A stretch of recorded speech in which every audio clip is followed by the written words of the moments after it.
வணக்கம் நண்பர்களே, நான் உங்கள் வெப் தமிழ் நண்பன். இன்னைக்கு நான் பார்க்க போகிறது தனித்தமிழ் இயக்கம் குறித்த காணொலி தான். இதை பார்க்கறதுக்கு முன்னாடி நம்ம சேனல் வரைக்கும் சப்ஸ்கிரைப் பண்ணாதவங்க மறக்காமல் சப்ஸ்கிரைப் பண்ணுங்கள்.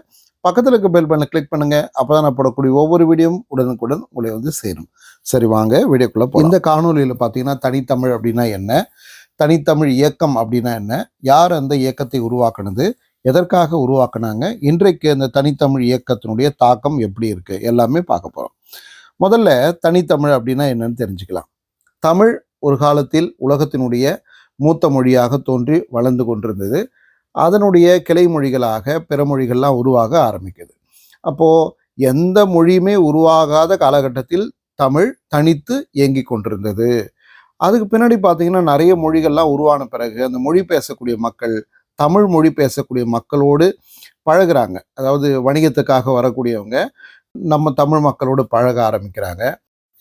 இதனுடைய விளைவாக நாம் யார் கூட பேசுகிறோமோ அவங்களுக்கு நம்ம தமிழ் மொழி சொற்கள்லாம் போகுது. அதே மாதிரி அவங்க மொழியிலேருந்து சில சொற்கள் நம்மக்கிட்ட வருது. இது பேச்சு வழக்கில் ஒரு நாள் நடந்ததில்ல, பல காலகட்டங்கள் கடந்து இந்த மாற்றம் நிகழுது. அப்போது ஒரு காலகட்டத்தில் பார்த்திங்கன்னா எது தமிழ் எது வேற்றுமொழி என்று பிரித்து பார்க்க முடியாத அளவுக்கு அந்த கலப்படம் வர ஆரம்பிக்குது. இந்த கலப்படம் வர்றதுனுடைய பிரச்சனை என்ன அப்படின்னா, நம்முடைய தமிழ் மொழிக்கான சொற்களுக்குன்ட்டு தனித்தன்மை இருக்குது, அதுக்குன்ட்டு தனிப்பட்ட பொருள் இருக்குது. அப்படிப்பட்ட அந்த பொருள் சிதையும்படியாக வேற்றுமொழி சொற்கள் சேருது. அப்போது நம்முடைய மொழியினுடைய தனித்தன்மை கெட்டுப்போகுது. அப்போ என்ன ஆகுது, நம்முடைய தமிழ் மொழியை இன்னும் இப்படியே விட்டுட்டு போயிட்டு இருந்தோம்னா ஒரு காலகட்டத்தில் தமிழ் மொழி என்பது தனித்து கூடிய ஒரு மொழியாக இல்லாமல் மற்ற மொழிகளுடைய அந்த தொடர்பு இருந்தால் தான் தமிழே வாழும் அப்படின்ற சூழ்நிலை நோக்கி போகும் அப்படின்ற காலகட்டம்லாம் வர ஆரம்பிச்சது. இது ஒவ்வொரு சூழல்லையும் அப்படியே அதிகரிச்சுட்டே போகுது. இப்போது வடமொழி சொற்கள் சேருது, அப்புறம் தெலுங்குலேருந்து, மலையாளத்திலேருந்து, கன்னடத்திலேருந்து, அப்புறம் வெளியில் உருதுலேருந்து, இது மாதிரி பல்வேறு மொழிகள் அவங்களுடைய அந்த மொழி பேசக்கூடிய அவங்க மூலமாக அந்த மொழி சொற்கள் தமிழில் கலக்குது. இதனுடைய விளைவாக தமிழுடைய தனித்தன்மை கெட்டு போகிறது. இது ஒரு காலகட்டம் வரைக்கும் பொறுத்துக்கிட்டாங்க.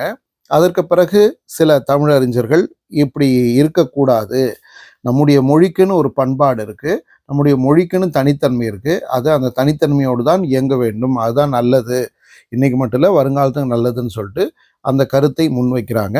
அப்படி முன்வைத்த ஆட்களில் ரொம்ப முக்கியமானவர்கள் பார்த்திங்க அப்படின்னா கால்டுவெல் அவர்கள், அதுக்கு பிறகு பார்த்திங்கன்னா மறைமலை அடிகள். இந்த ரெண்டு பேர் ரொம்ப ரொம்ப முக்கியமானவங்க. அதற்கு பின்னாடி நிறைய பேர் அந்த பணியை தொடர்ந்து செஞ்சாங்க. இருந்தாலும் இந்த ரெண்டு பேரை நம்ம குறிப்பிட்டு பார்க்கணும். கால்டுவெல் அவர்கள் என்ன பண்ணார்? ராபர்ட் கால்டுவெல் ஒரு மொழியியல் ஆராய்ச்சியாளர்.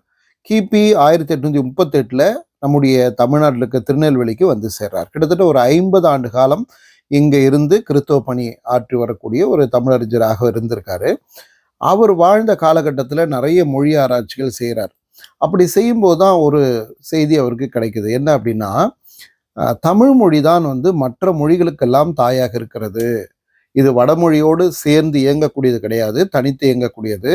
இதிலிருந்து தெலுங்கு, மலையாளம், கன்னடம் போன்ற திராவிட மொழிகள் எல்லாமே இந்த தமிழ் மொழியிலிருந்து தான் பிரிந்து கிளைத்து வந்தது அப்படின்றத அவர் ஆதாரங்களோட ஒப்பீட்டு மொழி ஆராய்ச்சியின் மூலமாக நிரூபித்து ஒரு கட்டுரையாக எழுதுகிறார். அப்படிப்பட்ட அந்த கட்டுரைகள் பின்னால் படிக்கப்படுது. அப்படி படித்து அது சார்ந்த ஆராய்ச்சிகளை தொடரும்போது தான் தெரிய வருது, தமிழ் மொழி என்பது வேற்று மொழி கலப்பில்லாமல் பேசவும் எழுதவும் உரையாடவும் கூடிய ஒரு தனித்துவமான மொழி அப்படின்னு தெரிய வருது. இந்த கால்டுவெல் அவர்கள் 1856 தான் இந்த கட்டுரையெல்லாம் சேர்த்து ஒரு நூலாக பதிப்பிக்கிறார். அதனுடைய பெயர் பார்த்தீங்கன்னா திராவிட மொழிகளின் ஒப்பிலக்கணம். இந்த திராவிட மொழிகளின் ஒப்பிலக்கணம் வந்த பிறகுதான் தமிழ் மொழி என்பது தனித்து இயங்கக்கூடியது மட்டுமல்ல, தாயாக இருந்து மற்ற மொழிகளை எல்லாம் வழிநடத்தக்கூடியது அப்படின்றதையும் எல்லாருமே ஆதாரத்தோடு புரிஞ்சுக்கிறாங்க. அதாவது நம்ம சொல்லிட்டு போகிறது மட்டும் இல்லை, அதுக்கு ஆதாரம் தேவை நிரூபிக்கிறதுக்கு. அப்படிப்பட்ட ஆதாரத்தை வெளிநாட்டவராக இருந்தாலும் கூட கால்டுவெல் அவர் தான் மொழி ஆராய்ச்சி கட்டுரைகள் மூலமாக நமக்கு ஆதாரத்தோடு கொடுக்குறார். அதற்கு பிறகு நிறைய பேர் பார்த்தீங்க அப்படின்னா அந்த மொழி பற்றுதலோடு வாழ ஆரம்பிக்கிறாங்க. நிறைய மேடைகளில் பேசுகிறாங்க, எழுதுகிறாங்க. நம்முடைய தமிழ் மொழி வளமான மொழி இருக்கும்போது நாம் ஏன் பிற மொழிகளை சார்ந்து இருக்கணும் அப்படின்ற கருத்துக்களை சொல்கிறாங்க. சரி, இப்படி சொல்ல வேண்டிய கட்டாய தேவை என்ன வந்தது அப்படின்னு பார்த்தீங்கன்னா, அதுக்கான தேவை வருது. என்ன அப்படின்னா, மணிப்பிரவாள நடை அப்படின்றது சிக்கலுக்குரிய ஒரு நடையாக மாறுகிறது. இதுதான் வந்து தனித்தமிழ் உருவாவதற்கு மிக முக்கியமான காரணமாக அமைகிறது. அது என்ன மணிப்பிரவாள நடை? மணி, பவளம் 2மே வந்து விலை மதிப்புடையது அந்த காலகட்டத்தில. மணி, இடை, பவளம் அப்படின்னு கூட நம்ம அகநானூர்ல படிக்கிறோம் இல்லையா? அந்த மாரி 2 அ விலை உயர்ந்த பொருட்களை ஒன்றாக சேர்த்து அணிகலனாக அணிந்து கொள்ளுதல். இப்போ முத்து, பவளம், இல்ல வந்து பவளம், வைரம், இல்ல வைரம், வைடூரியம் 2த்தையும் ஒண்ணா சேர்த்து அணிஞ்சா எப்படி இருக்குமோ, அந்த மாதிரி 2 மொழிகளும் ஒன்றாக சேர்த்து பேசலாம் அப்படின்னு சொல்லிட்டு சிலர் வந்து முயற்சி பண்றாங்க. அது பின்னால வந்து பலனளிக்குது.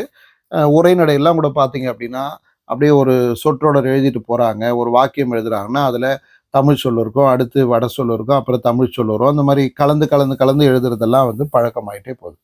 ஒரு காலகட்டத்தில எது தமிழ், எது சமஸ்கிருதம், வடமொழின்னு தெரியாத அளவுக்கான காலகட்டம்லாம் வருது. அ அதுக்கு அடுத்தடுத்து வந்த தலைமுறைகள்லாம் என்ன பண்றாங்க, இத புரிஞ்சுக்க முடியல, இந்த சொற்களுக்கு சரியான பொருள் தெரியல அப்படின்னும்போது, அப்ப என்ன பண்றாங்க, தமிழ் மொழிய நம்ம வச்சுக்கலாம். அந்த வடமொழி சொல் கலப்பு வேண்டாம் அப்படின்ற ஒரு முடிவுக்கு வராங்க. அந்த முடிவுக்கு வந்தபோது அதுக்கு நெறைய பேர் ஆதரவு தெரிவிக்கிறாங்க. அதனுடைய விளைவாகத்தான் இந்த தனித்தமிழ் அப்படின்ற ஒண்ணு உருவாகுது. முக்கியமான பங்காற்றியவர் யாருன்னா மறைமலை அடிகள். இந்த மறைமலை அடிகளுக்கு எப்படி இது தோணுச்சு?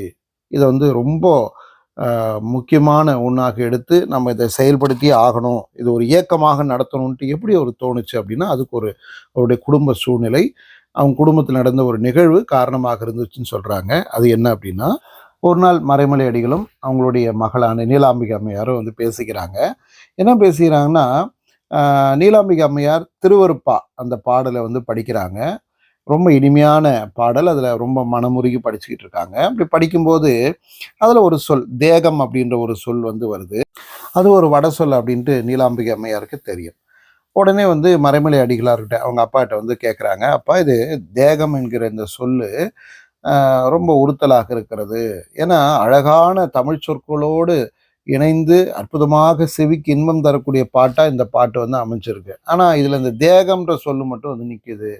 இத எடுத்துட்டு ஒரு தமிழ் சொல் இருந்தா நல்லா இருக்கும்ல அப்படின்னு சொல்லிட்டு அவங்க அப்பாட்ட கேட்குறாங்க. சிவபக்தியில் ரொம்ப ஆழ்ந்த ஈடுபாடு கொண்ட மறைமலை அடிகள் இந்த பாட்ட வந்து அவரும் நெறைய தடவ கேட்டிருக்காரு. ஆனா இந்த மாரி சிந்தனை அவருக்கு வந்ததில்ல. ஆனா தன்னுடைய மகள் கேட்டவுடனே அவருக்கு தோணுது. ஆமால்ல, அப்ப என்ன பண்ணுவோம் தேகம்ன்றதுக்கு பதிலா யாக்கைன்ட்டு பயன்படுத்துவோம் அப்படின்றார். யாக்கை என்கிற தனித்தமிழ் சொல்லை பயன்படுத்தலான்ட்டு. அப்போ அந்த சொல்லை பயன்படுத்தி அந்த பாடலை பாடுறாங்க. ரொம்ப இனிமையாவே இருக்கு. அப்பதான் வந்து அவங்க பொண்ணு கேட்குறாங்க. அப்பா இந்த மாரி இதில மட்டும் இல்ல, வேற வேற பாடல்கள்ல, வேற வேற நூல்கள்ல இருக்கிற அந்த வட சொற்கள்லாம் எடுத்துட்டு, எல்லாமே தனித்தமிழ் சொற்களாக பயன்படுத்தினா எப்படி இருக்கும்? நல்லா இருக்கும் இல்லையா? ஏன் பயன்படுத்தக்கூடாது? அப்படின்னு சொல்லி கேட்குறாங்க. அந்த நிகழ்வு தான் வந்து மறைமலை அடிகளார ரொம்ப பாதிக்குது. அவங்களுடைய மகள் கேட்ட கேள்வி, அவங்க சொன்ன அந்த ஆலோசனை வந்து அவர் மனசுல ஓடிட்டே இருக்கு. அதற்கு பிறகு தான் அவர் என்ன பண்றாரு, தனித்தமிழ் இயக்கம் என்ற ஒன்றை நாம தொடங்கணும். அதனால் வந்து மிகப்பெரிய ஒரு மாற்றத்தை இந்த சமூகத்தில் உருவாக்க முடியும். உடனே இல்லனாலும் வருங்கால தலைமுறை வந்து முழுக்க முழுக்க தமிழ் சொற்களை மட்டுமே பயன்படுத்தி பேசக்கூடிய, எழுதக்கூடிய, உரையாடக்கூடிய தலைமுறையாக உருவாகும் அப்படின்ற எண்ணம் அவருக்கு அப்பவே தோணியிருக்கு. அதனால தான் 1916ல தனித்தமிழ் இயக்கம் என்கிற ஒரு இயக்கத்தை அவர் தொடங்கி நடத்துறார். மாற்றம் உன்னிடமிருந்தே என்ற அந்த அற்புதமான தொடருக்கு ஏற்றார் போல அவர் என்ன பண்றாரு, மாற்றத்தை முதல்ல அவர்கிட்ட இருந்தே ஆரம்பிக்கிறார். அவருடைய பேரே மாத்துறார். அவருடைய பேர் வந்து இயற்பெயர் வேதாச்சலம். துறவுக்கு பின்னாடி வேதாச்சல சுவாமிகள் அப்படின்னு சொல்லிட்டு அழைக்க ஆரம்பிக்கிறாங்க. அந்த சொல்லை என்ன பண்றாரு, மறைமலை அடிகள் என்று தமிழ் பெயராக மாற்றுகிறார். அதே மாரி தன்னுடைய வீட்ல இருக்கக்கூடியவங்களுடைய பெயர்லாம், அவங்களுடைய பிள்ளைகளுடைய பெயர் எல்லாமே வந்து மாத்துறாங்க. அ அதுக்கடுத்து பார்த்தீங்க அப்படின்னா, வடமொழி பெயர்களாக இருக்கக்கூடிய பிரபலமான பெயர்களையும் கூட வந்து மாத்துறாங்க. இப்ப திருஞான சம்பந்தன் என்பதை அறிவு தொடர்பன் அப்படின்ட்டும், மாணிக்க வாசகம் என்ற பெயரை மணிமொழி என்றும், சுந்தரமூர்த்தி என்கிற பெயரை அழகுரு என்றும் மாற்றுகிறார். இந்த மாரி அவங்களுடைய மகளுடைய பெயர் மாத்துறாரு.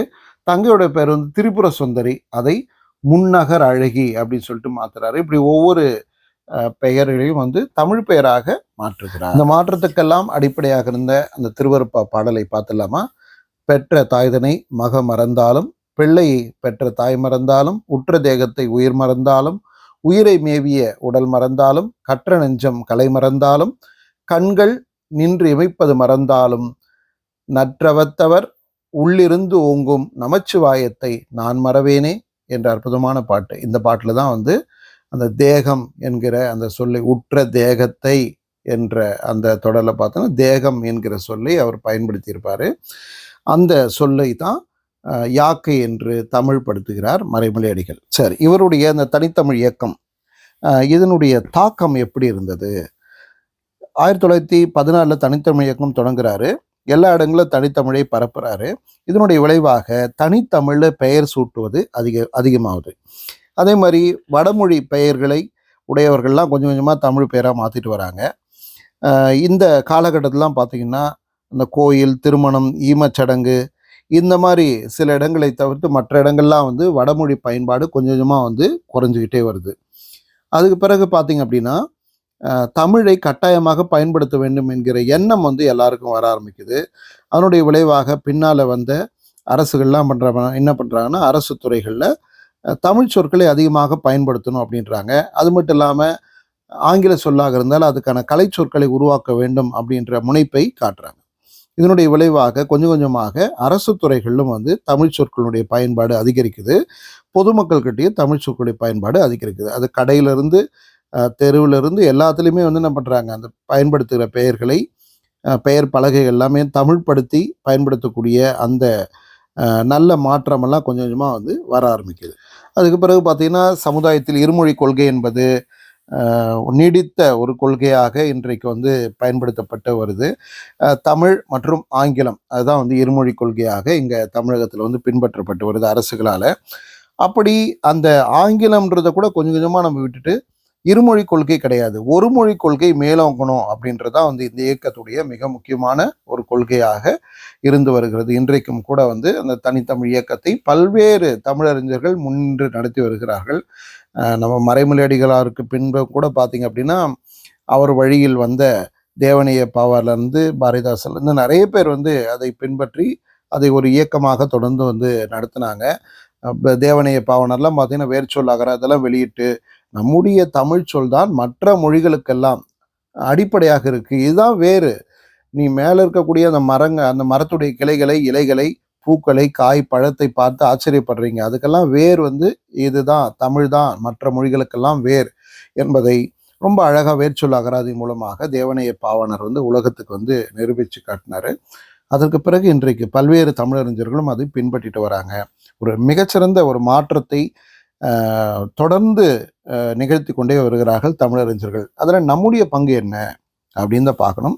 தமிழர்களாக இருக்கக்கூடியவர்கள் தமிழ் மொழியை ஒரு சாதாரண ஒரு கருவியாக மட்டும் இல்லாமல் நம்முடைய பண்பாட்டின் அடையாளமாக நினைத்து அதை போற்றி பாதுகாத்து வந்தால் பின்னால் வரக்கூடிய தலைமுறையெல்லாம் வந்து இந்த தங்கிலீஷ் பேசுறதெல்லாம் விட்டுட்டு வேற்றுமொழி கலந்து பேசலாம் விட்டுட்டு முழுக்க முழுக்க தமிழ் பேசி நம்முடைய பண்பாட்டை காக்கக்கூடிய காவலர்களாக உருவாவார்கள் என்பதுதான் வந்து எல்லாருடைய எதிர்பார்ப்பும். மாயவரம் மயிலாடுதுறை ஆக்கப்பட்டது, அருணாச்சலம் அண்ணாமலை ஆக்கப்பட்டது, வேதாரண்யம் திருமறைக்காடு ஆக்கப்பட்டது. இப்படி பல்வேறு ஊர் பெயர்கள் மாற்றப்பட்டது, பல்வேறு மனிதருடைய அந்த பெயர்கள் மாற்றப்பட்டது. இன்றைக்கு தமிழ்நாட்டுடைய தலையெழுத்தே மாற்றப்பட்டு வருகிறது. தமிழர்கள் தங்களுடைய தாய்மொழியை முழுமையாக வேற்றுமொழி கலப்பின்றி பேச முயற்சி செய்ய வேண்டும் என்பதே எல்லா தமிழர்களுடைய எதிர்பார்ப்பாக இருக்கிறது. எல்லாருக்குமே அவங்களுடைய தாய்மொழி முக்கியமானது.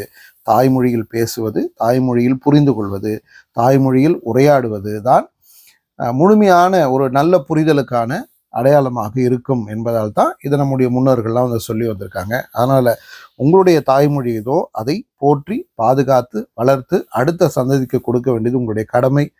எல்லா மொழியும் படித்து புரிந்து கொள்ள வேண்டும், எல்லா மொழி இலக்கியங்களும் கற்று தேர வேண்டும், எல்லா மொழியில் இருக்கக்கூடிய அறக்கருத்துக்களையும் வாழ்வில் பின்பற்ற வேண்டும். அதே சமயத்தில் தாய்மொழியை விட்டுவிடக்கூடாது என்பதற்காக தான் வந்து இந்த காணொலியை பதிவு பண்ணியிருக்கோம். நன்றி நண்பர்களே. நான் உங்கள் வெப் தமிழ் நண்பன்.